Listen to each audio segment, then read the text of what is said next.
Arratsaldeon, bienvenidos, bienvenidas, ongi etorri a este foro de pensamiento crítico que es la Escuela de Ciudadanía, que hoy recibe la visita de Joseba Eciolaza. Me vais a permitir que comience esta presentación contándoos cómo nos conocimos Joseba y yo, cómo fue nuestro primer contacto. Se me escapan algunos detalles porque de esto hace ya más de 30 años, pero las cosas sucedieron más o menos así. Yo estaba saliendo de la biblioteca de la Universidad Pública cuando me di de bruces con un joven estudiante que me preguntó por un libro de Lenin. Sí, de Lenin. Aquello fue suficiente para que dejáramos todos nuestros quehaceres y nos pusiéramos allí mismo a discutir sobre la vigencia hoy de las tesis que se sostienen en el Estado y la Revolución, ya que ese era el libro por el que se interesaba. El Estado y la Revolución es una de las obras cumbre del revolucionario bolchevique. Ese fue el comienzo de una duradera relación, ya que a partir de entonces se multiplicaron nuestros encuentros hasta el punto de llegar a formar parte del mismo grupo universitario que el Carri montó en la Universidad Pública de Navarra. Como sabéis, el Carri abogaba por el diálogo como única vía para la resolución del problema de la violencia, que por aquel entonces asolaba nuestra tierra. Otra anécdota, debo confesar que cuando estábamos confeccionando el cartel no tenía claro qué subtítulo poner debajo del nombre, porque pones Joseba Eciolaza y debajo, pues unas veces ex parlamentario foral, otras veces activista político, otras veces adjunto a la Dirección de Estudios de Comisiones Obreras, más recientemente escritor. Y como sabemos que tiene una especial debilidad por la escritura, pues nos decidimos por poner escritor, que yo creo que es el que más le gusta. Y es el ropaje con el que se envuelve hoy al invitarnos a reflexionar sobre un periodo de nuestra historia reciente, como es la Segunda República.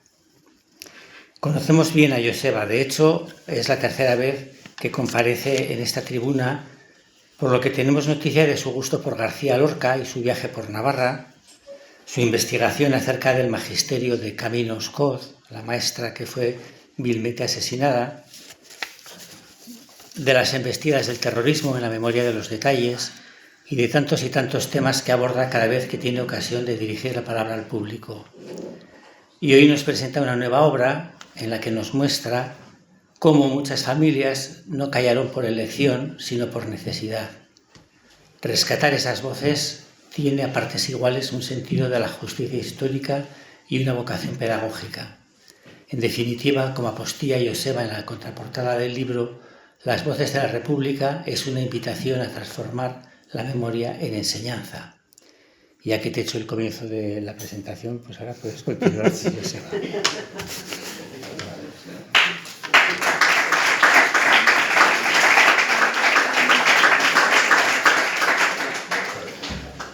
Bueno, es que ricasco, Pablo. En fin, muchas gracias por venir a esta charla de alguien al que ya tenéis, desgraciadamente para vosotros, muy visto ya, porque efectivamente es la tercera vez que vengo aquí a hablar de mi libro, de mis libros, que casi todos pues suelen girar en torno a la violencia, en torno al trauma que supone todo eso, en torno a la memoria. Son los grandes temas a los que siempre le he dedicado con más o menos acierto mi tiempo de reflexión. Y como decía Pablo, pues ya desde los 15 años entré en el Carri y el asunto de la violencia siempre ha formado parte de una de mis grandes preocupaciones.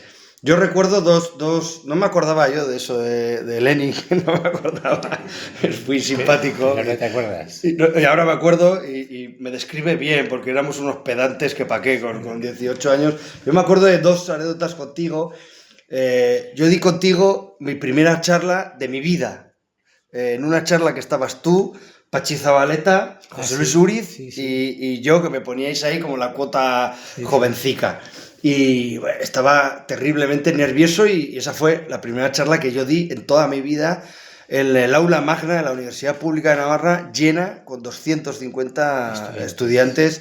Y bueno, ahí salté a la Plaza de Toros la primera vez. Y la segunda anécdota que tengo con Pablo es que nos llevaste en vía de agiprop, típica de la gente de izquierdas, a un mitin de Julián Guita al Sasua. No sé si te acuerdas que fuimos con la hermana de Chus Ibarres y tal allá, y me gustó mucho ese mitin de Julián Guita. En fin, esto como introducción al enorme afecto que te tengo, Pablo. Este libro ya veis que no lleva equívocos en el título y tampoco en la foto de portada. Muchas veces me preguntan si la foto de portada es real, ¿eh? Y sí, esta es una foto de la plaza del Ayuntamiento de Pamplona, un martes 14 de abril de 1931 a las 7:30 de la tarde. Esos hombres, la mayoría, el 99% eran hombres, estaban mirando a Serafín Uder y a unos dirigentes republicanos y socialistas. He querido cerrar el libro con una foto, un anexo de una foto que sucede un año después en un acto republicano también en los balcones de la Diputación de Navarra, en la visita que hace el presidente del gobierno Alcalá Zamora, en el que ahí sí las mujeres tienen un protagonismo especial y ahí sí aparecen las mujeres con sus banderas, en ese caso de la UGT, y las banderas rojas de la República, y he querido abrir con esa foto y cerrar con esa otra foto para también simbolizar el enorme cambio que supuso la República para las miles y miles de mujeres que vivían en este país, ¿no? Yo siempre he creído que la enorme violencia del 18 de julio, la enorme violencia franquista, en parte ha tapado la curiosidad por saber qué pasó el 14 de abril del 31, ¿no? Y sabemos poco, ¿no?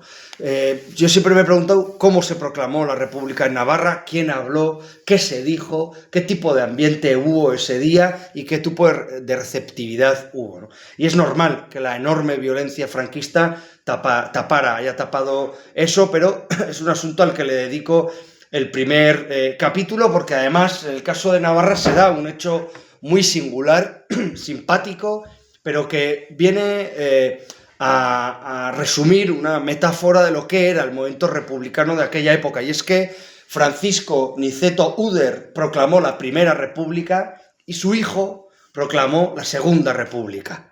Yo esto no lo he visto, he estado mirando en otras ciudades, en otras comunidades autónomas, no he visto que el padre haya proclamado la Primera República y el hijo la Segunda República. Fue una saga, los Uder, republicana, con unos valores democráticos y muy tolerantes. Todas las cartas que escribe Francisco Niceto Uder en el siglo XIX, pero también las que escribe Serafín, todo el rato la gran preocupación está en la tolerancia, en el respeto, en fin, en el impulso democratizador de la sociedad. Todo el rato aparecen ese tipo de ambientes, ¿no? de valores.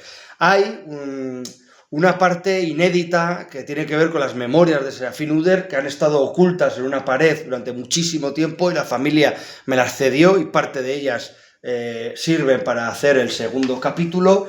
Y hay, a mi juicio, una de las cosas a nivel histórico más interesantes que aporta el libro, que es una carta de Alejandro Lerroux que manda a Serafín Uder dándole instrucciones de cómo había que proclamar la Segunda República, ¿eh? Y en esas instrucciones de cómo había que proclamar la República aparecen otra vez dos hechos singulares, ¿no? Todo el rato Alejandro Lerroux le dice a Serafín que la proclamación tiene que ser tranquila, que la transición tiene que ser pacífica y que se tienen que poner en conversaciones con las autoridades militares para que todo se haga en paz, ¿no? Es decir, esta fue la gran preocupación de la Segunda República. Y, en segundo lugar, que conectara con el mundo socialista, con el mundo republicano de Pamplona para hacerlo, ¿no? En un artículo que escribe Serafín Uder, dice que aquel día, el 14 de abril, en Pamplona hubo muchos vivas y pocos mueras, ¿no? Me parece que esta frase resume muy bien ese patrimonio moral que quiero rescatar del mundo republicano, ¿no? En el que hubo muchos vivas y pocos mueras, ¿no? Pero, desgraciadamente, como decía el escritor Jaime Gil de Viezma, de todas las historias de la historia, sin duda, la más triste es la de España porque termina mal. Ya sabemos cómo termina mal. Yo creo que cuando nos acercamos a la dictadura franquista, cuando nos acercamos a la represión franquista, tenemos que partir de una consideración, y es que la violencia fue el hecho constitutivo del franquismo. La violencia no fue algo marginal, no fue algo casual, no fue algo improvisado. El hecho constitutivo del franquismo fue la violencia. Sin eso no se entiende 38 años de dictadura. Por eso nace la dictadura matando el 18 de julio y muere matando el 27 de septiembre del año 75, ¿no? En torno a esos dos hechos, el 18 de julio y el 27 de septiembre, 38 años de violencia o de amenaza de ejercer la violencia, ¿no? Muchas veces cuando hemos rescatado la memoria, se nos ha reprochado que por qué recuperábamos la memoria, que por qué recordábamos si nuestros abuelos habían decidido olvidar, ¿no? Pero yo creo que nuestros abuelos y abuelas no decidieron olvidar, decidieron no hablar de ello en público, que no es lo mismo, ¿no? Yo creo que esto tenemos que reivindicarlo, ¿no? Una de las cosas, bueno, a la hora de rescatar todas las voces de la República que he ido rescatando en los últimos 20 años y algunas de las que he tratado de condensar en el libro, me he dado cuenta de dos hechos relevantes a mi juicio, ¿no? En primer lugar, muchas víctimas conservan la edad del trauma. Esto, cuando uno habla con las víctimas, se da cuenta enseguida de esto, ¿no? Hay muchas víctimas que están congeladas en el momento de la muerte, ¿no? Que no han podido, o no han querido, o no han sabido superar el hecho traumático de la muerte, ¿no? Y en segundo lugar, es verdad que la condición de víctima no se hereda, pero el dolor sí que se hereda de generación en generación, ¿no? Por eso los expertos y las expertas hablan de que un hecho traumático como el de la violencia se tarda entre 3 y 4 generaciones en ser superado, ¿no? Por este tipo de cosas que hemos comentado. Las víctimas de todas las violencias solemos decir que tienen 3 tipos de derechos. Derecho a la verdad, a la reparación y a la justicia, ¿no? Pero yo creo que la verdad, además de un derecho, es una cualidad de la convivencia, ¿no? Es difícil convivir si no hay verdad, ¿no? Es difícil que la convivencia sea democrática, sea sana, sea saludable, si no hay verdad, ¿no? Hay una víctima del terrorismo italiano, Mario Calabresi, que dice una cosa que me parece que es brillante, ¿no? Dice que la convivencia empieza cuando termina la ambigüedad. Y es verdad, ¿no? Porque muchas veces nos hemos acercado a las víctimas llenos de peros y de matices, ¿no? Pero eso no ayuda para nada a la convivencia. Creo que eso es devastador a nivel moral, ¿no? En el libro, de forma directa o indirecta, constantemente me hago una pregunta que en realidad es una pregunta de país, ¿no? ¿Qué hacemos con todo esto que nos ha pasado? ¿Qué hacemos con esto que nos ha pasado, ¿no? Y vamos a hacer dos cosas: hacer como si jamás hubiera sucedido, ocultarlo, que es algo que sucedió en la transición, ¿no? O tratar de rescatarlo y encararlo de una vez, ¿no? Que es lo que yo propongo en el libro, ¿no? En el año 2009 encontramos la mayor fosa en Navarra, que era la fosa del cementerio de Las Botellas, 131 cuerpos enterrados de forma individual de presos que habían muerto por neumonía y tuberculosis. Fue una exhumación relativamente fácil porque, al haber muerto por neumonía y tuberculosis de forma escalonada, estaban también enterrados de forma individual, ¿eh? De ahí sacamos a 44 cuerpos, y miembros de Chimparta y de la Asociación de Familias de Fusilados de Navarra, Coldoplam y Colotazu y yo mismo, tuvimos que llevar en nuestros coches a esos muertos, ¿no? Y yo siempre me pregunto, a mí me tocó llevar 5 muertos en un viaje que hice a Berja, a Salamanca, a Gamonal, a Toledo, a Ciudad Real y a Los Villares, a Jaén. ¿Cómo es posible que en el año 2009 tuviera que llevar a 5 muertos en mi coche? ¿Y si me pasa algo? ¿Y si tengo un accidente, ¿no? Siempre me pregunto, ¿cómo es posible que en un país europeo un voluntario de la asociación tuviera que llevar 5 muertos en su coche para entregarlo a las familias, ¿no? Cuando llegué a Jaén, al último pueblo, después de ese fin de semana, a Los Villares, me di cuenta de que cuando estaba entregando la cajita de los restos a la familia, los vecinos y las vecinas les daban el pésame a esa familia como si el muerto hubiera sucedido ayer, porque es que es verdad. Es que el muerto había sucedido ayer, porque ese muerto había estado presente en las fiestas, había estado presente en las celebraciones familiares, había estado presente durante toda la vida de esa familia. Por eso el pueblo le daba el pésame de alguna manera como si el muerto hubiera sucedido ayer, ¿no? Es decir, que aunque haya pasado mucho tiempo, y es verdad que ha pasado mucho tiempo de la dictadura y ha pasado más tiempo de la guerra civil, eso no quiere decir que el contador se ponga a cero. Eso no funciona así. De repente, el 21 de noviembre del año 75, la gente no dejó de sufrir, ¿no? Eso no funciona así y creo que en este país a veces lo hemos olvidado con demasiada facilidad, ¿no? Fijaros, en Lodosa los franquistas matan a 6 Molinet. Toda la familia, todos los hombres son asesinados, ¿no? En la Rochapea asesinan a 3 Herranz, ¿no? En Villava matan a 3 Bea Soto. En Pamplona, en el Casco Viejo, matan a 3 Dorronsoro, a Corpus Dorronsoro, a su hijo y a su hermano. En Gastelu matan a Juana Josefa y a sus 6 de sus 7 hijos. Eso no es una guerra, eso es otra cosa, eso es otra cosa.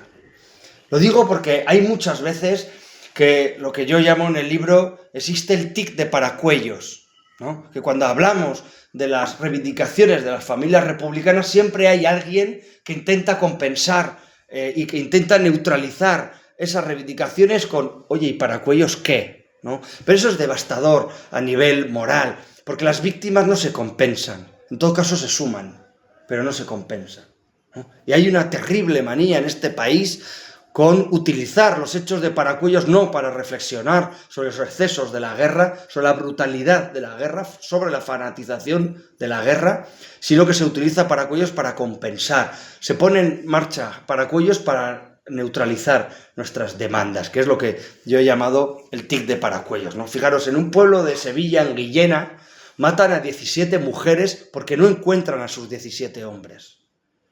En Valdedios, los carlistas navarros, en un hospital de Asturias, llegan las brigadas navarras, violan a 17 enfermeras y luego las matan, ¿no? Eso no es una guerra, eso es otra cosa, ¿no? Quien hace eso no está pensando en el enfrentamiento entre dos personas, ¿no? Gran Canaria, por ejemplo, está llena de pozos y de simas, ¿no? La sima de Ginamar, hay una sima que le llaman la sima, el pozo de las árimas, ¿no? Porque muchas veces cuando tiraban a los republicanos se oían los lamentos, se oían los quejidos de esos hombres republicanos a los que habían tirado allá, ¿no? Tiraron un día a José Sosa, militante de la UGT de Arucas, y su viuda, Balbina, iba todos los días durante todo el franquismo, todas las tardes, a poner flores a ese pozo, a esa sima. Y todos los días esa mujer volvía llorando, porque el lugar de un muerto no es una fosa común. Los franquistas de Palencia fueron a buscar al marido de Catalina Muñoz, pero como no encontraron al marido de Catalina Muñoz, mataron a Catalina Muñoz. El día que la mataron, llevaba un sonajero en el pecho esa mujer.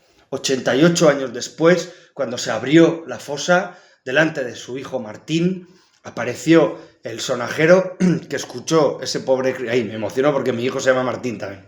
Y ese crío escuchó ese sonajero por primera vez en su vida, en un sonido que le había robado el franquismo para toda la vida, ¿no? Solo en Andalucía, fijaros, hubo tantos asesinatos como en Argentina, en Chile y en Uruguay juntos. ¿Cuántas veces hemos hablado de Pinochet, ¿no? ¿Cuántas veces hemos hablado de Argentina? Pues solo en Andalucía mataron a tanta gente como en Chile, como en Uruguay y como en Argentina juntas, ¿no? 40.000 personas fueron asesinadas solo en Andalucía, ¿no? Yo creo que cuando una guerra, cuando una victoria no se aborda de forma conveniente, se convierte en una guerra infinita, ¿no? Y eso es, creo, que lo que nos ha pasado en este país, en el que, desgraciadamente, el olvido ha tenido un prestigio excesivo, ¿no? Como os decía, uno de los asuntos a los que más le dedico en el libro es a tratar de desmontar algunos mitos franquistas, por ejemplo, el tic de paracuellos que os decía, ¿no? Pero también trato de desmontar otros 2 mitos que han llegado hasta nuestros días y que puso en marcha el franquismo, y uno de ellos es el asunto de la levedad de la dictadura, ¿no? Parece que la gran represión fue en la guerra civil y la posguerra, ¿no? Y que luego pues hubo una especie de Arcadia feliz en la que la gente se compraba 600 y minis y había una clase media incipiente, ¿no?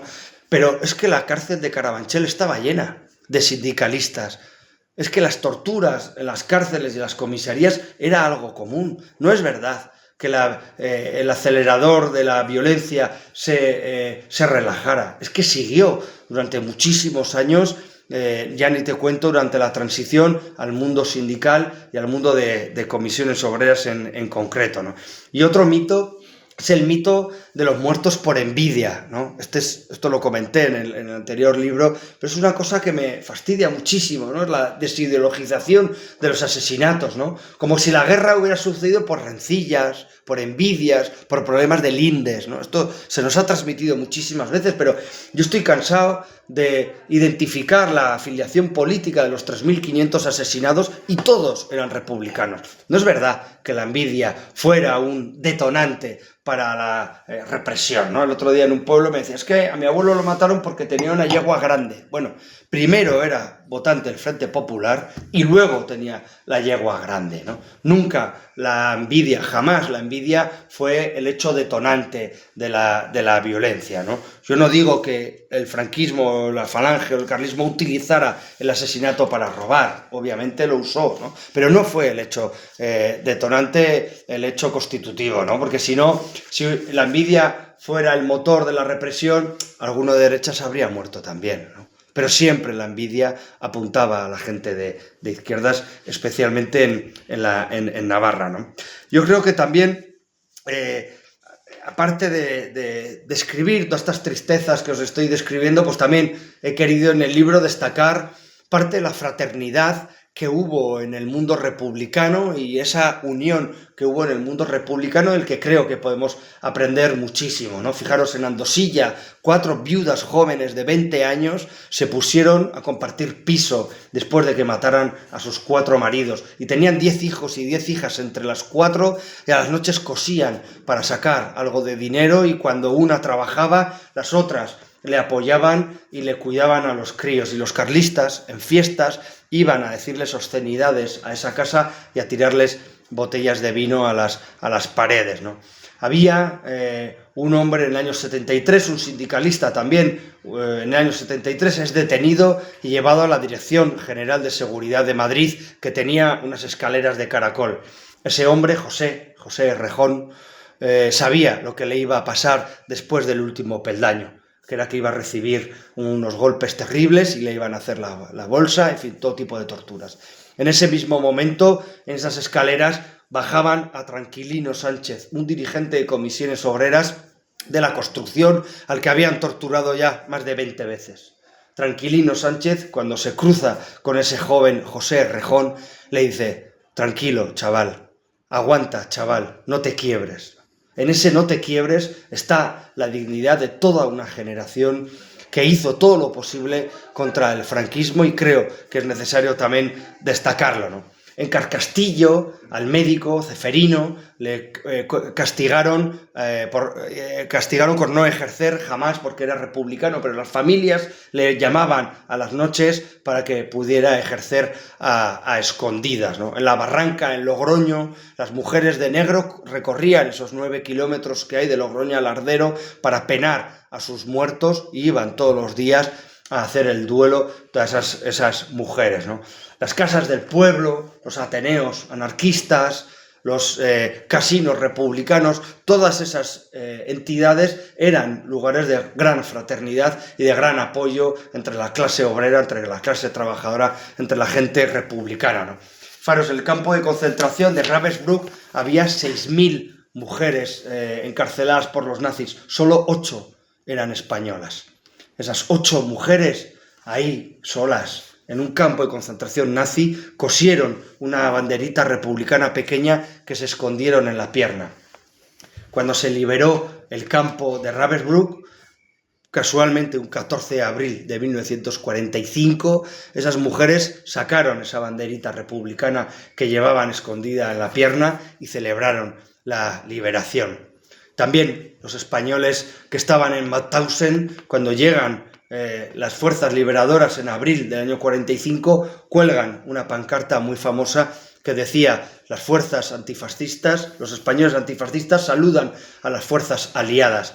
Los españoles no eran la identidad mayoritaria, no eran el grupo nacional mayoritario, había más polacos. en ese campo de concentración, había más soviéticos en ese campo de concentración, pero solo los españoles sacan esa pancarta, porque vienen de la guerra civil, porque vienen del exilio, porque vienen de los maquis y tienen sentido de la historia, que es el sentido de la historia que te da la ideología y que te da la política, ¿no? Por eso colgaron esa histórica pancarta, ¿no? Fijaros, Manuel Azaña en el año 38 estaba pidiendo paz, piedad y perdón. Paz, piedad y perdón estaba pidiendo el presidente del gobierno de la República. Y en el año 42, fijaros qué crueldad, el gobierno nazi llama a Serrano Suñer y le dice: tenemos aquí a 7.000 españoles en los campos nazis, ¿qué hacemos con ellos? Y Serrano Suñer le responde nada más y nada menos que a los nazis que no son españoles y los dejan abandonados. Cuando se abren los campos de concentración en el año 45, todos saben a dónde volver. Los judíos saben a dónde volver. Los franceses saben a dónde volver. Los polacos saben a dónde volver. Los únicos que no saben a dónde volver eran los españoles, que no tenían ni siquiera un trozo de tierra al que volver, ¿no? Y ahí es donde empieza un exilio terrible y durísimo que conozco mucho porque voy a Toulouse y a Burdeos y a Olorón también a presentarles este tipo de libros, y veo todavía a los hijos y a los nietos de aquellos exiliados, ¿no? Fijaros qué dureza el del exilio de Antonio Machado, ¿no? Que es el exilio que más solemos recordar, ¿no? Ese gran poeta, ese escritor, cruzando la frontera francesa en febrero del año 39, totalmente pobre, abandonado, hambriento y muerto de frío, murió en un hotelucho en Collioure, en un camastro, ¿no? A ese hombre, Antonio Machado, cuando murió le encontraron en el bolsillo un papelito que decía: este sol de la infancia y este sol de la infancia y estos días azules, ¿no? Como Machado, antes de morir, vuelve a su Sevilla natal, vuelve a la infancia, que tal vez es la mejor patria que tenemos, ¿no? La infancia. Al lado, en la cama de al lado, estaba su madre, Ana María Ruiz, de 90 años, que también muere a las 2 semanas. Esa mujer, cuando está cruzando la frontera por Collioure, no para de preguntar: ¿cuándo llegamos a Sevilla? ¿Cuándo llegamos a Sevilla? ¿No? Porque no era capaz de ver, no era capaz de gestionar el dolor del éxodo, el dolor de la pérdida, ¿no? Carlota Rodríguez Yarnoz, una navarra estando en Venezuela, se pregunta: ¿cuándo llega el momento de irse? ¿Cómo lo sabe uno? Y esta es la gran pregunta del emigrado, ¿no? La gran pregunta del exiliado, ¿no? ¿Cómo sabe uno cuándo ha llegado el momento de irse? María Teresa de León, militante del Partido Comunista, se interroga por el final cuando dice: ¿qué tenemos los españoles que ver con los cementerios de los países donde vivimos, ¿no? ¿Qué tenemos nosotros que ver con esos cementerios? Respiramos por la herida, dice Gabriel Zelaya en una carta a Rafael Alberti, ¿no? Respiramos por la herida, ¿no? Así que si en este país no ha habido verdad jurídica, al menos completemos la verdad académica, la verdad moral, a través de este tipo de libros. Había una maestra, Balbina Gallo, de Cangas del Narcea, que en septiembre del año 36 fue a abrir la pequeña escuelita que ella dirigía.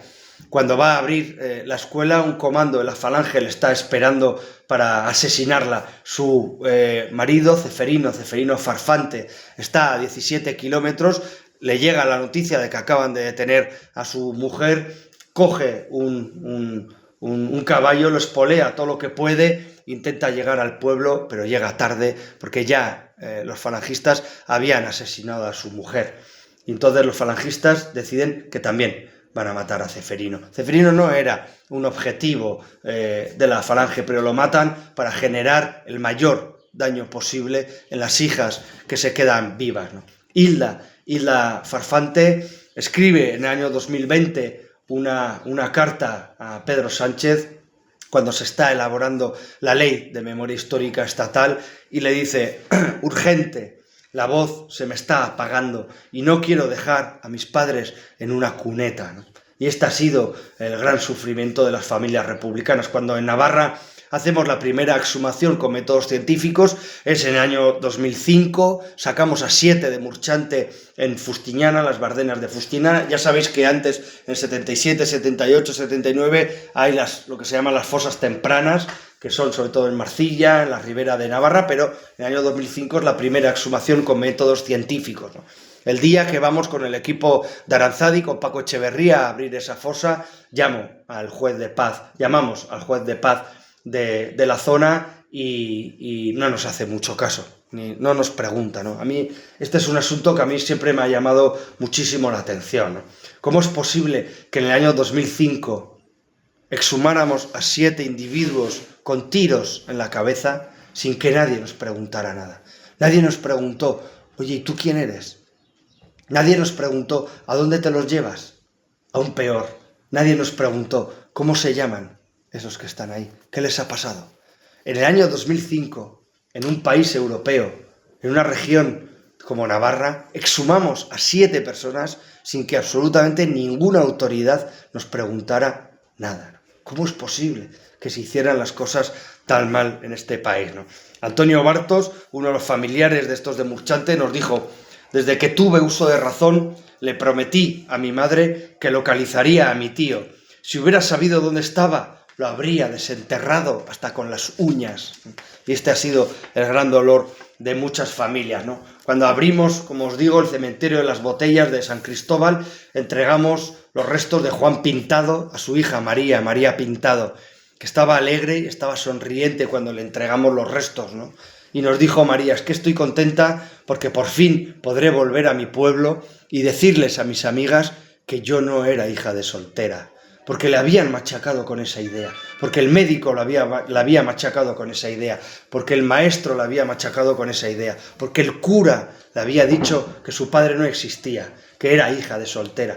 Y esa mujer se había pegado 80 años de su vida obsesionada con poder demostrar que su padre Juan Pintado había existido de verdad y que era un republicano que había muerto por tuberculosis en Pamplona. A uno de los que estáis aquí conocisteis a Tomás Dorronsoro, hijo, como os decía antes, de Corpus Dorronsoro, que le mataron al padre, al hermano y al tío, ¿no? Cuando este hombre estuvo 10 años viniendo a las juntas de la Asociación de Familiares de Fusileros de Navarra, que las convocábamos todos los lunes. Pasara lo que pasara, todos los lunes teníamos la junta de la Asociación de Familiares de Fusileros de Navarra y dejábamos 20 minutos, antes de entrar en orden del día, 20 minutos para que Josefina Lamberto, Tomás Dorronsoro y toda esta gente mayor pudiera... Estoy hoy, no sé qué me pasa, especialmente emocionado, para que pudiera hablar y desahogarse, ¿no? Y todos los días, durante 10 años, 52 lunes... este hombre, Tomás Dorronsoro, nos contaba su historia de la misma forma, con las mismas comas y con los mismos nombres, y nosotros le escuchábamos, ¿no? Y Tomás Dorronsoro, yo lo recuerdo devastado por la pena. Era un hombre totalmente devastado por la pena, ¿no? Todo el rato recordaba a su padre, a su hermano y a su tío con un dolor terrible, ¿no? Ese hombre, fijaros lo duro que fue para él vivir toda esa trauma, que en 1960 él fundó Alcohólicos Anónimos, ¿no? Es en alcohol, en el único sitio donde muchas familias, o es en el suicidio, donde muchas familias encontraron algo de calor y algo de compasión, ¿no? Yo creo que tenemos que, de alguna forma, y voy terminando, resignificar la memoria y hacer lo que Todorov hablaba de hacer un uso ejemplar de la memoria, ¿no? Porque todos los que estamos aquí percibimos que viene un ciclo nuevo de la memoria, ¿no? Por una cuestión casi de edad, ¿no? Viene un ciclo nuevo de la memoria y creo que tenemos el riesgo de caer en el conmemoracionismo, ¿no? Creo que tenemos que reforzar la parte pedagógica de la memoria, ¿no? La parte universal de la memoria. Si la memoria tiene sentido, si es importante hoy, es porque es universal, ¿no? La memoria, yo creo que es un gesto de solidaridad hacia atrás, pero también la memoria es un acto moral. Recordamos para prevenir, para que no vuelvan las ideas y los valores que hicieron posible la muerte. Para eso recordamos, ¿no? Y muchas veces hemos dicho de forma ingenua que tenemos que recordar para no caer en la misma piedra, pero eso es una ingenuidad, porque los yugoslavos, los serbios, sabían lo que los nazis habían hecho en Yugoslavia, pero repiten Srebrenica y matan a 8.000 personas en una fosa común, ¿no? Fijaros, los israelíes, ¿no? Les habíamos dado la memoria al holocausto y repiten en el Líbano y en Palestina otra vez lo mismo, ¿no? Es decir, que la memoria no es un antídoto por sí sola frente al fanatismo, ¿no? Hace falta algo más que memoria, hace falta algo más, otro ingrediente, ¿no? Y en el último capítulo, de forma humilde, intento descifrar qué es ese algo más que necesitamos para no cometer los mismos errores del pasado, ¿no? Yo creo que tenemos que romper de alguna forma esa polarización de los afectos que existe en este país, ¿no? Porque la memoria embrutece a quien la ejerce, pero también a quien la defiende y a quien la disculpa. También a quien la disculpa, ¿no? Embrutece a ese mundo, ¿no? Por eso yo creo que, ya voy terminando, no podremos jamás olvidar todas esas memorias republicanas que se quedaron ocultadas y que nuestra obligación de alguna forma es rescatarla y que no vuelvan otra vez a esa tierra caliente de las fosas.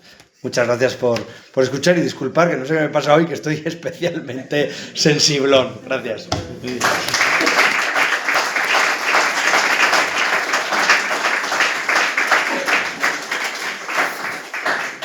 Bueno, antes de dar paso a las preguntas, os comento, no sé si sabréis que este año se celebra el 15 aniversario de la creación de la Casa de Cultura de Villava.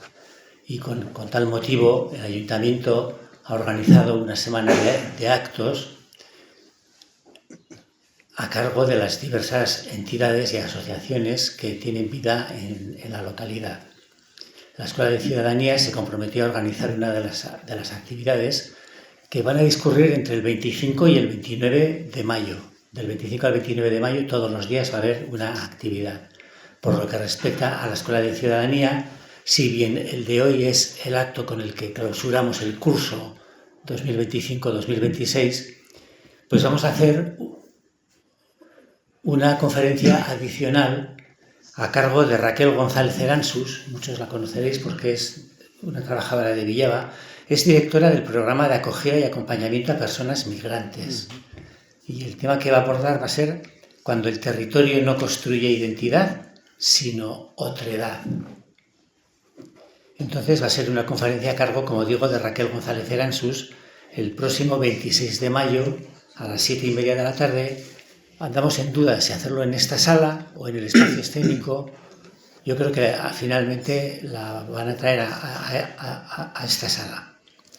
Eso como primera nota, la actividad del día 26 enmarcada dentro de los actos con motivo del 15 aniversario de la Casa de Cultura. Y como seguro que tenéis alguna pregunta, yo me voy a adelantar y le voy a hacer una cuestión. Has comentado antes que estamos inaugurando un ciclo nuevo de la memoria. Y yo estoy muy de acuerdo, porque últimamente te acercas a una librería y son cantidad los títulos de libros que están apareciendo sobre temas que antes eran como tabúes. Acabas, el tuyo, por ejemplo, pero sin irme muy lejos en el tiempo,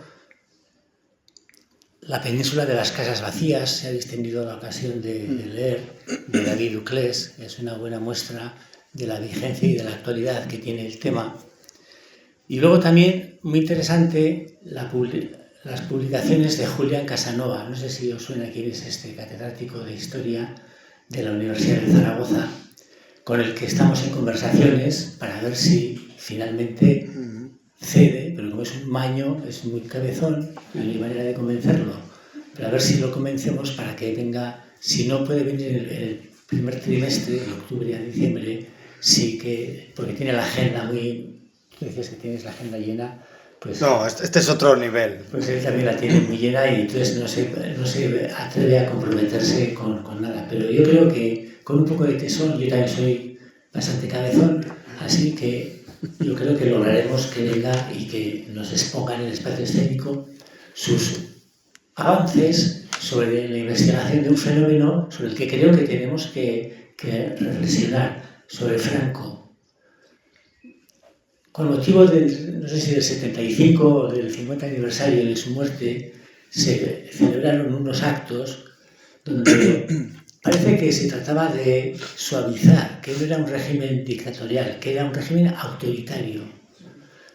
Casanova lo que sostiene es que de autoritario nada, era un régimen fascista, porque las semejanzas entre los regímenes italiano y alemán, sin cuya asistencia Franco no hubiera podido ganar la guerra, le alinean en el lado del fascismo.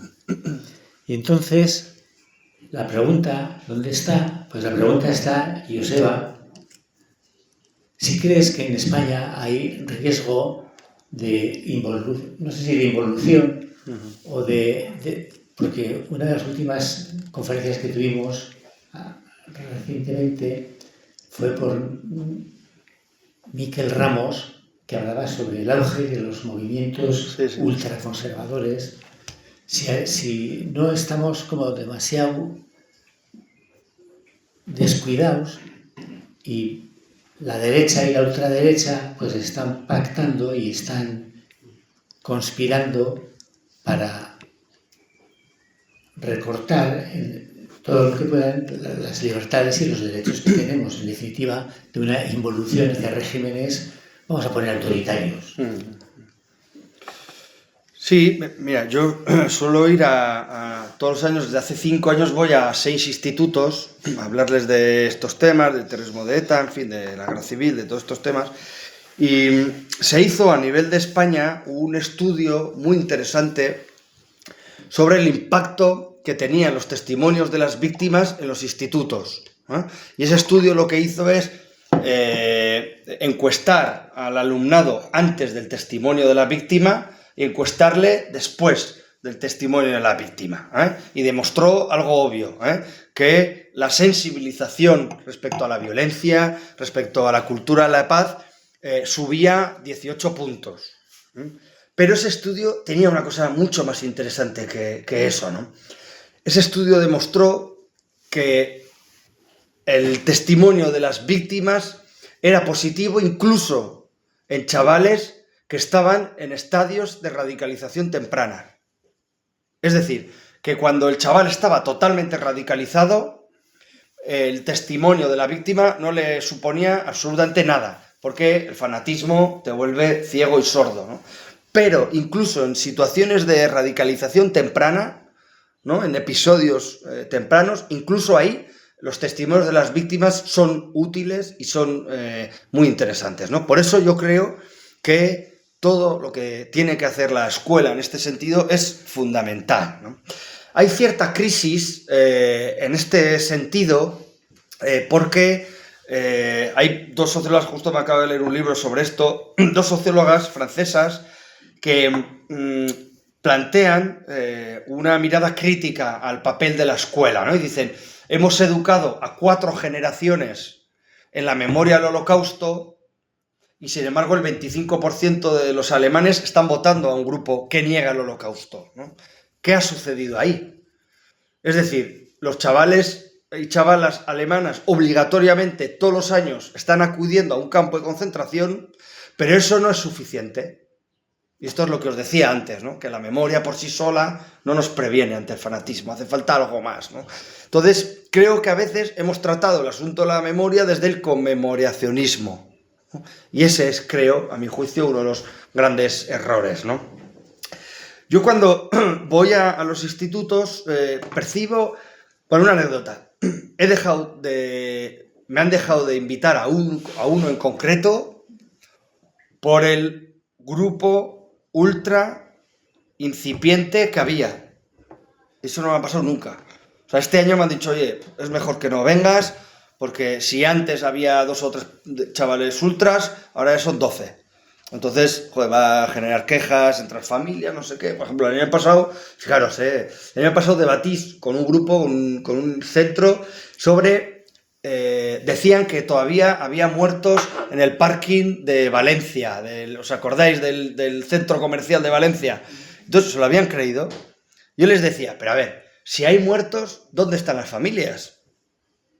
tiene que haber familias reclamando esos muertos, ¿no? No hay familias, por lo tanto, no hay muertos, ya se acaba el debate, se agota el debate. Oye, pues habían creído que en el parque de Bonaire, en Paiporta era en Bonaire, había muertos, solo habían creído. No habían aplicado cierto filtro crítico en ese sentido, ¿no?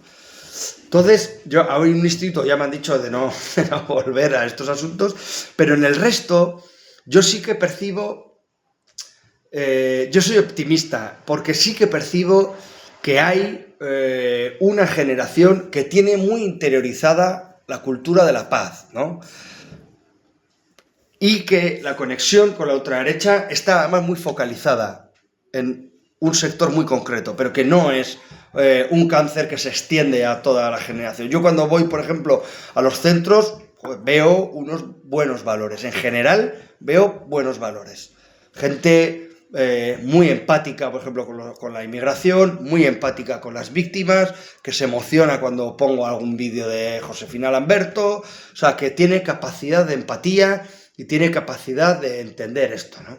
Yo creo que lo que tenemos que hacer es, primero, que Miguel Ramos, yo creo que os aportaría mucho más que yo, entender a qué está mirando la ultraderecha en nuestro país, ¿no? Yo creo que en nuestro país la ultraderecha no está mirando a la nostalgia del franquismo, está mirando a otro lugar, ¿no? Y está mirando a la vuelta a las clásicas jerarquías de poder que había. Es decir, el hombre es el que manda, el heterosexual es el que manda, es ahí, ¿no? Es decir, por eso la ultraderecha conecta especialmente con chicos que aspiran a volver a esas situaciones de poder y de jerarquía que han perdido en su propia clase, ¿no? Porque las mujeres contestan, porque no les dejan que no sé qué, porque el gay de clase no sé cuál, porque la lesbiana de... Y ya esas relaciones de poder jerarquizadas que existían antes ya no existen de forma tan marcada, ¿no? Yo creo que tiene que ver más con eso la ultraderecha en nuestro país, ¿no? Con las viejas jerarquías de poder, no tanto la nostalgia del franquismo, sino con esto, ¿no? Con el asunto del avance de las cuestiones de género y LGTBI, etcétera, etcétera, ¿no? Yo creo también que tenemos que, de alguna forma, trabajar la subcultura del odio, ¿no? Que aparece claramente en el asunto de la inmigración, ¿no? La subcultura del odio, el odio hacia el diferente, hacia el otro, el sentido del pluralismo, que trabajábamos tanto en el Carri, ¿no? Ese tipo de cosas son los que nos pueden ayudar. Yo creo que en España, y ya termino con esto, creo que afrontaríamos mejor el combate contra la ultraderecha si tuviéramos una mayor autoestima democrática. Es decir, si fuéramos capaces de relacionar la llegada de la democracia con los movimientos cívico-populares que hubo en la transición y no con las élites, podríamos afrontar mejor el combate con la ultraderecha, ¿no? Es decir, la democracia en este país vino por todo el movimiento obrero y el movimiento sindical que hubo. Vino por el movimiento de las mujeres, vino por las asociaciones de vecinos de los barrios. Por eso vino la democracia en nuestro país. No por 4 cafés en el Ritz, ¿no? Hoy, por ejemplo, a la mañana en una entrevista he dicho que el acta notarial de nuestra democracia no la firmaron los padres de la Constitución. La firmaron los obreros y obreras que salían en Potasas, en Auti, en no sé qué fábricas. Esos son los que firman el acta notarial de nuestra democracia, ¿no? Y si fuéramos capaces de tener mayor autoestima democrática, es decir, Portugal tiene su revolución de los claveles, Francia tiene su liberación de París, ¿no? Y nosotros no tenemos eso, porque no nos han dejado construirlo, ¿no? Yo creo que ahora es el momento de construir esa épica democrática. Con esa épica democrática creo que explicaremos mejor a los chavales jóvenes que la dictadura es algo horrible y que la democracia costó sudor y sangre en este país, ¿no? Creo que así afrontaremos mejor, ¿no? Con este asunto de la autoestima democrática. Disculpad que me haya extendido en esto, pero me ha dado juego aquí, Pablo. Bueno, si tenéis alguna cosita más. Tenemos espacio para alguna pregunta o para alguna reflexión.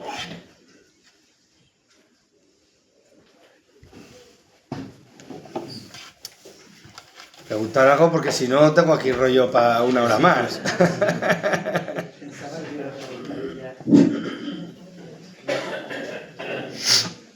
A mí me ha dejado rota lo del instituto, que 12 críos tengan poder como para que impidan que vayas tú.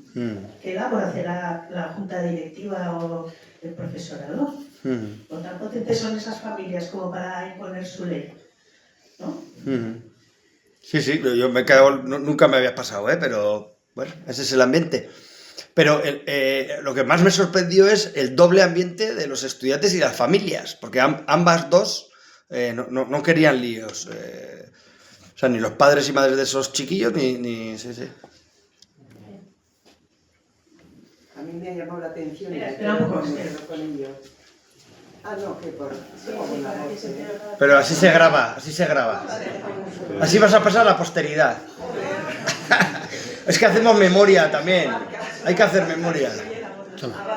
Bueno, en principio, me llamo María Lucía David y yo vivo en Villaba porque mi familia recaló desde Bilbao a Villaba porque pues también pues, el tema que estás hablando, ¿no?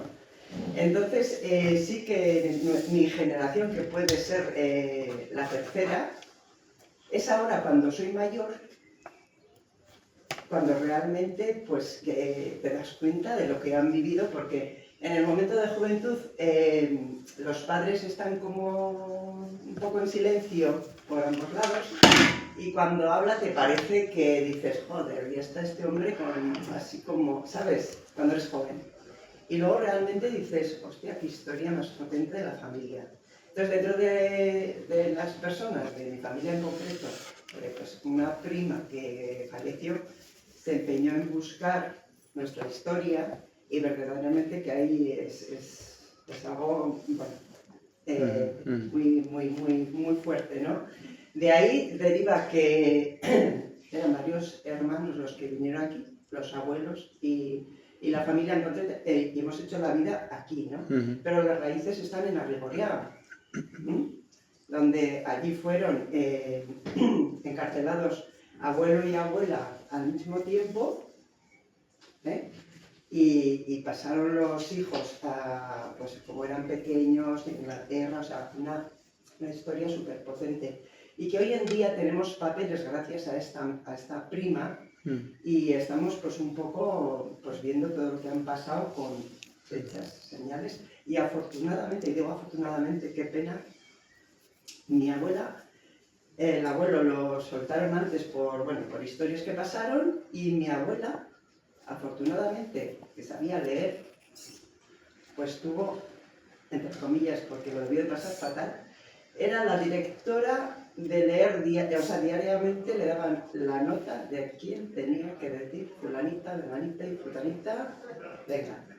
Ese sentir de esta mujer joven con su familia que ha luchado simplemente pues bueno, por vivir medianamente y sus derechos y tal, era la encargada de mandar al paredón a sus amigas.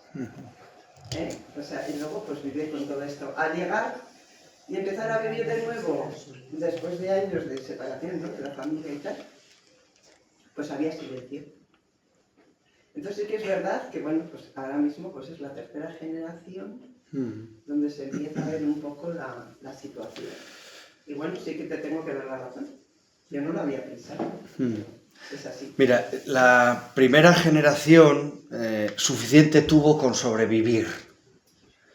La segunda generación creo que trató de protegernos de alguna forma del dolor que ellos y ellas habían sentido ante la muerte de su padre o de su hermano, ¿no?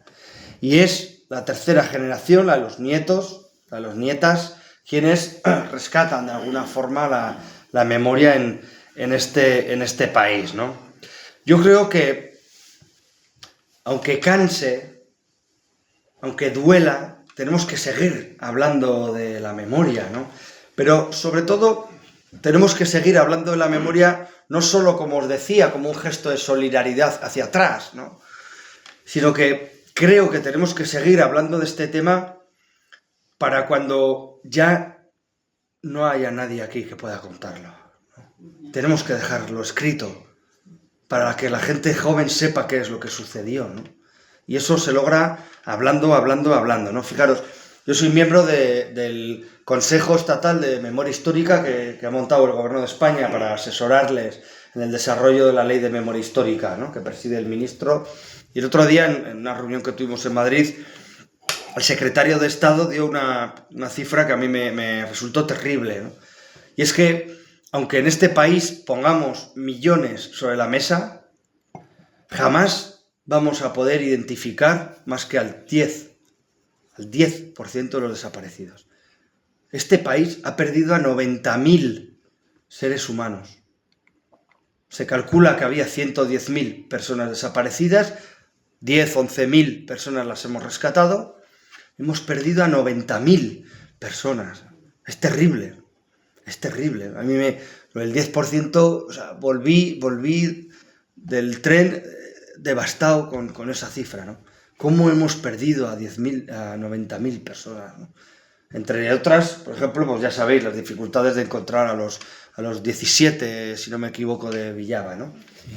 Es muy difícil encontrar, ¿no? Y fijaros, el 10%, ¿no? Has comentado una cosa que a mí me resulta muy interesante y a la que le dedico parte del capítulo, que es al papel de los victimarios, ¿no?, de las victimarias, ¿no?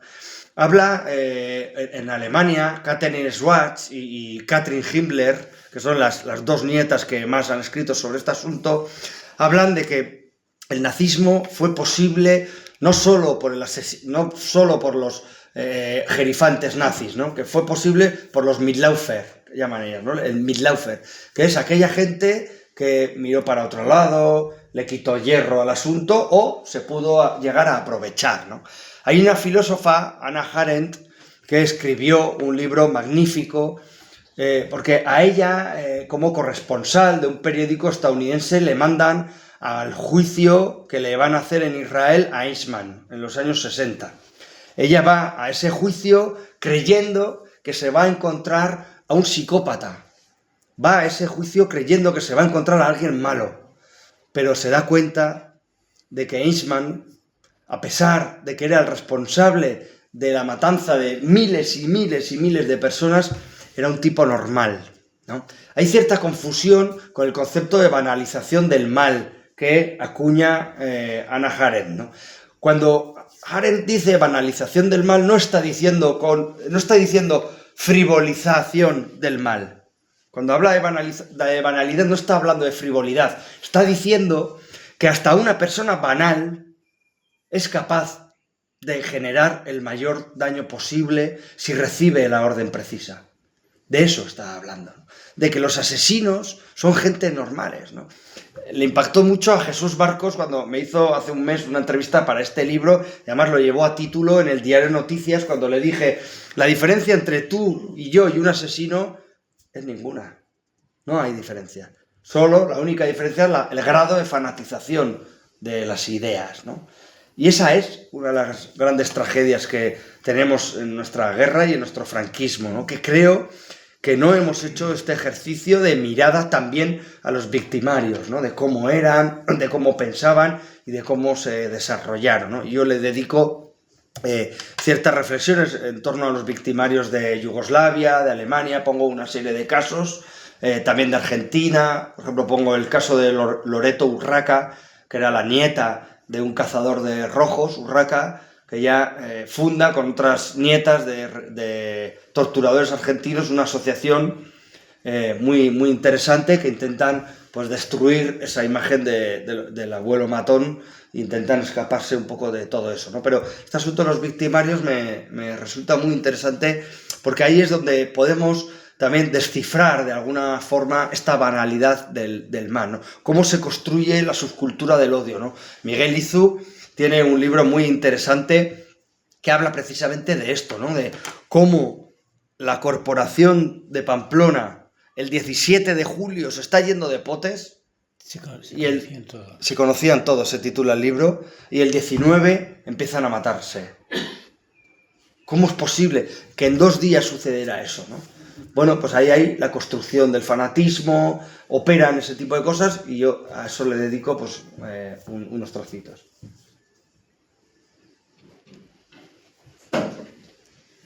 ¿Alguna pregunta más? Bueno, pues os agradezco muchísimo. No sé si habrá un cuarto libro para venir aquí a daros la tabarra. Me imagino que no. Que estoy un poco ya agotado de estos temas, que ya llevo 4 libros de estos temas. En fin, no sabía que con esto cerrabais la escuela, este curso, a pesar de lo que viene. Le agradezco a Pablo, en fin, a Rubén, a todos los que organizáis, a todos los que creéis que hay algo interesante en lo que planteo. Y bueno, ahí tenéis los libritos que está vendiendo Rubén por si os apetece comprarlo. Os agradezco un montón el silencio. Yo que voy ya dando charlas por ahí, noto un montón el grado de atención que hay entre la gente. En fin, os lo agradezco muchísimo y, en fin, gracias.